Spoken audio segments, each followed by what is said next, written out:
Aujourd'hui, on va découvrir la délicieuse Normandie et sa côte fleurie.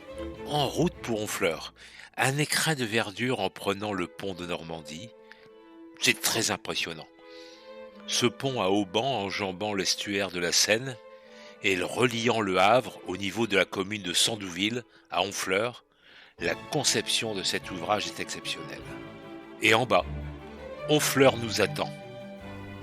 C'est un village d'artistes et de galeries d'art, aux nombreux musées et le célèbre musée Eugène Boudin, est le lieu d'inspiration des célèbres peintres impressionnistes.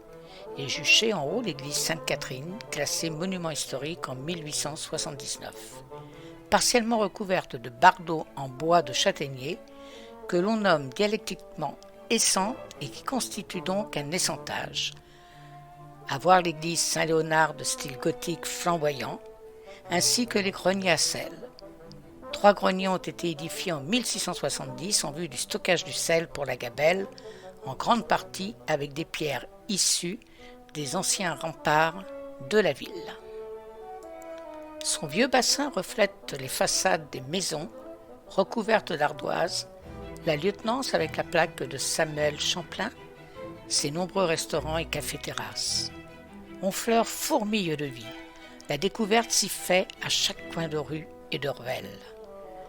La programmation culturelle y est très dynamique. Votre escapade honfleuraise ne pourra que vous ravir et enrichir votre séjour normand. Soyons curieux et allons sur la côte de Grasse, où une vue superbe vous attend sur l'estuaire et une chapelle, Notre-Dame d'Écomoville et ses cloches. Construite en 1600 par les bourgeois et les marins de Honfleur, le carillon de 7 cloches de volée en sol et 16 autres pour le carillon uniquement installé en 1999.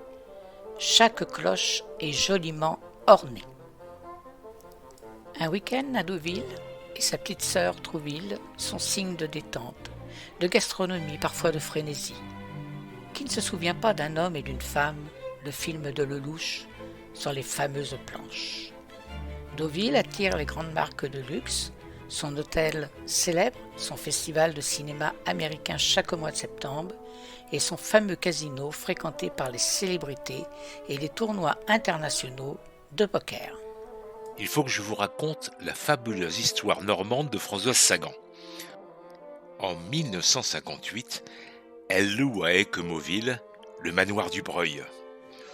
Une grande maison poussiéreuse et dégingandée, entourée d'un parc de 8 hectares, qui avait autrefois accueilli Sarah Bernard, Sacha Guitry, Yvonne Printemps et ceux qu'elle appelait les joyeux barbus à bretelles, Alphonse Allais, Alfred Capu, Tristan Bernard et Jules Renard.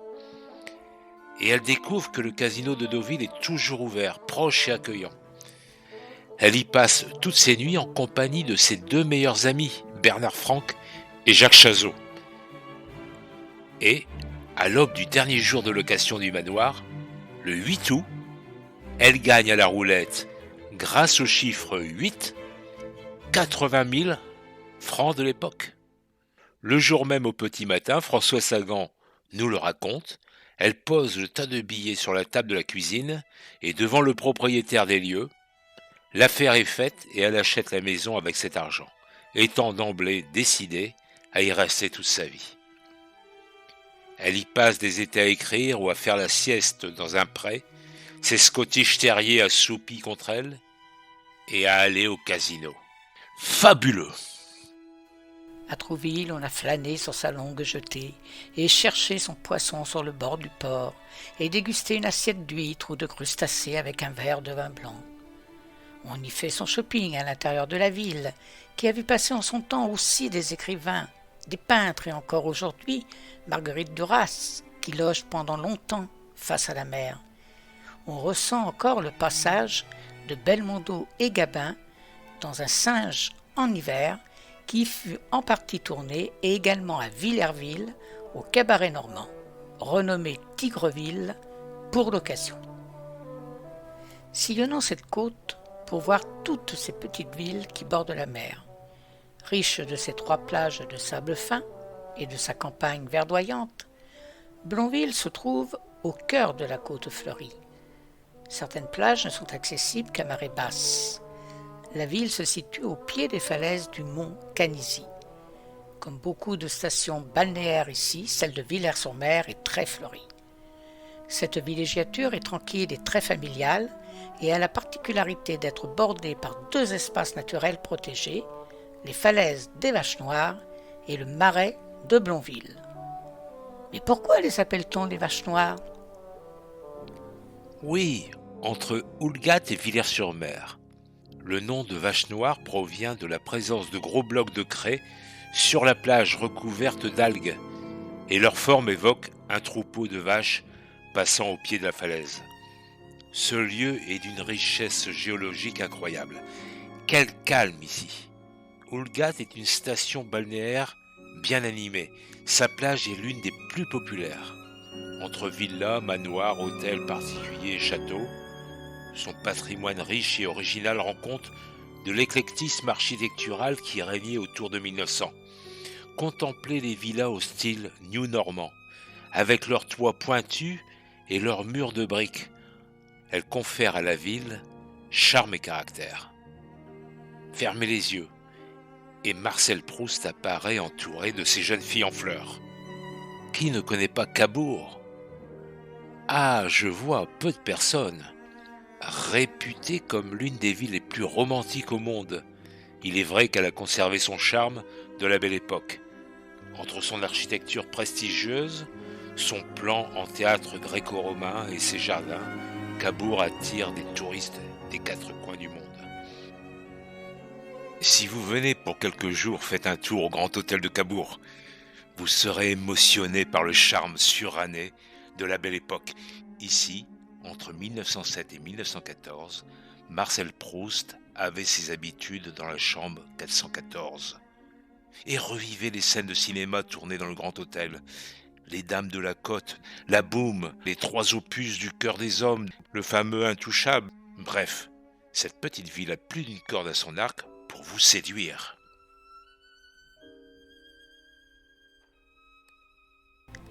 Plus bas, Barfleur et ses environs, avec Veules-les-Roses, est l'un des plus beaux villages français.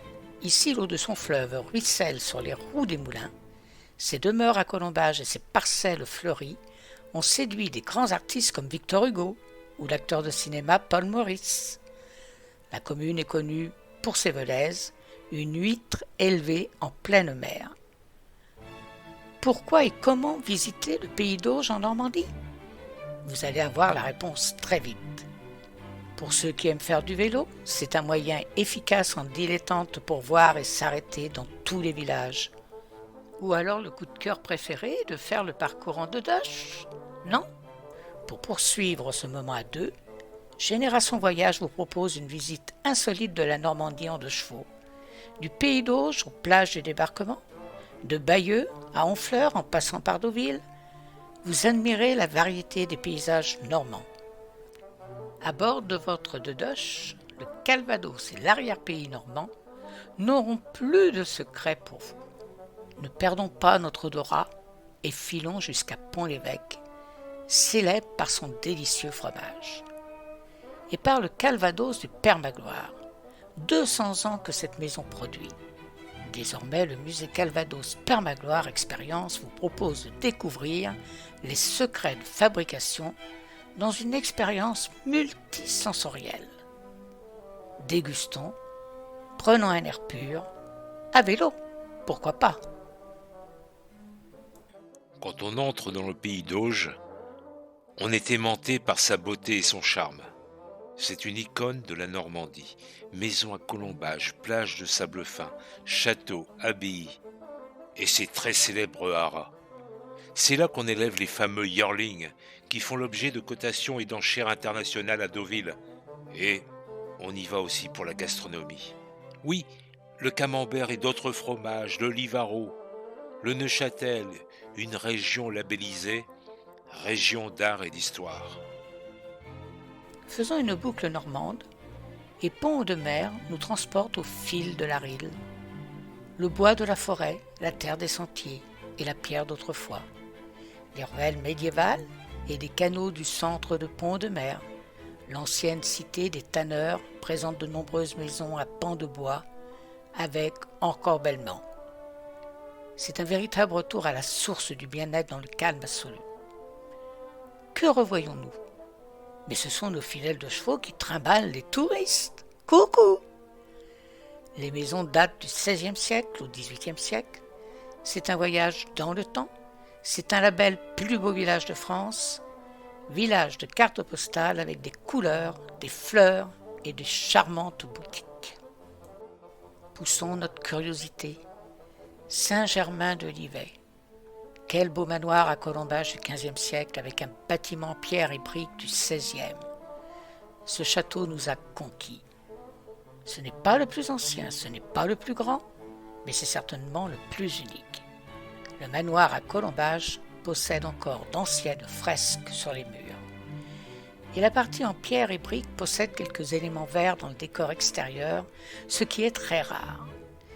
Dans un même registre, pour les amateurs, le château de Crèvecoeur en Auge, avec ses fortifications, une chapelle du XIIe siècle et des bâtiments à colombage des XV et XVIe siècles. On se sent bien en pays d'Auge. On craque pour Beuvron en Auge, ce charme très English.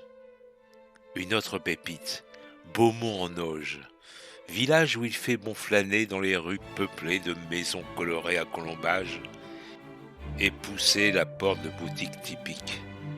Ici, nos voisins anglais y ont élu domicile, un vrai air british. L'église Saint-Sauveur, fondée au XIe siècle, est classée monument historique. Les petites puces de Beaumont en Auge, la boutique après la pluie de Dominique Stora, le dernier fabricant de kaléidoscopes d'Europe, et sa fête de la pomme, où l'on peut y déguster les tartes aux pommes de la région à son gré et généreusement offertes par les exposants. À 90 mètres d'altitude, Beaumont en Auge surplombe la vallée de la Touques. Nous allons captiver votre auditoire et lui faire revivre ses angoisses de lycéen quand on aborde le calcul des probabilités. Le mathématicien, astronome et homme politique Pierre-Simon de Laplace est le grand contributeur à la théorie des probabilités. Il est un enfant de Beaumont en Auge. Vous y verrez sa statue devant le square. Rendez-lui grâce. Rire. Amateurs, amatrices de cidre, connaissez-vous les meilleurs endroits, les fermes bio? Oui? Non? Petit pèlerinage sur la route du cidre et gourmandise, Beuvron en Auge est faite pour vous. Un des repères de la route du cidre, ce village du Calvados, c'est un havre épicurien, épicurienne. Autrefois modeste village de pêcheurs, cette bourgade est aujourd'hui une station balnéaire très prisée. La Normandie regorge de vergers de pommiers et beaucoup sont utilisés pour la fabrication du cidre. Vous pouvez y déguster le fameux poiret. C'est délicieux. Il peut remplacer un crément. On peut y ajouter du kir ou du cassis. Un régal. Et le pommeau, alcool apéritif de type mistel obtenu par l'assemblage de jus de pomme non fermenté et d'eau de vie. Il faut toujours le boire avec modération, mais c'est excellent. Et bien sûr, le calvados, appelé familièrement le calva, est une eau de vie de Normandie obtenue par distillation de cidre ou de poire, à des degrés d'alcool vertigineux. Et si vous avez du temps sur plusieurs jours, n'oubliez pas de visiter le zoo de Cerzat. Vos enfants seront ravis et enthousiasmés. Bon séjour sur la côte normande et bien sûr sous le soleil.